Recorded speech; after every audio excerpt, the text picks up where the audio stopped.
B'investiment ta' 9 miljun euro l-Prim Ministru Joseph Muscat inawgura fil-qalba ta' Taslima l-akbar stabiliment ta' Zara fl-Ewropa.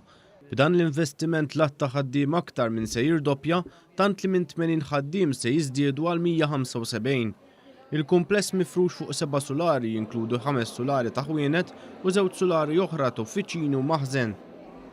Fl-inawgurazzjoni tal-kumpless, Dr. Muscat qal li dan l-investiment sar fi żmien meta l-ekonomija ta' pajjiżna qed tikber b'ritmu maġġel.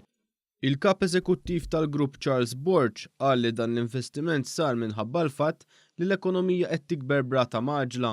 L-ekonomija Maltija vera sejra tajjeb u qed tikber brata maġla ħafna.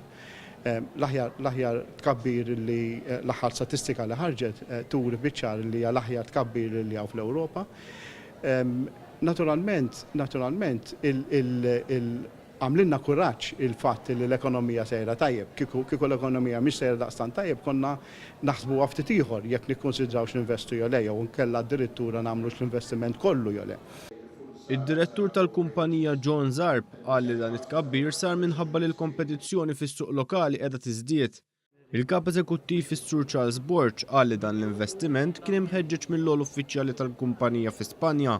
Wara ħidma li ma taqta' xejn, dan l-investiment sar realtà u llum qed jinqata' l-frott tal-ħidma li saret.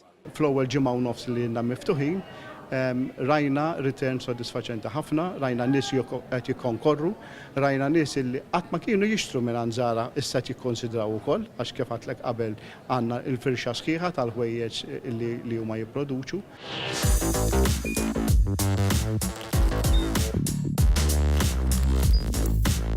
Idħol fuq one.com.mt u hemmhekk tista' tara l-programmi kollha li jxandru fuq One permezz ta' One Play.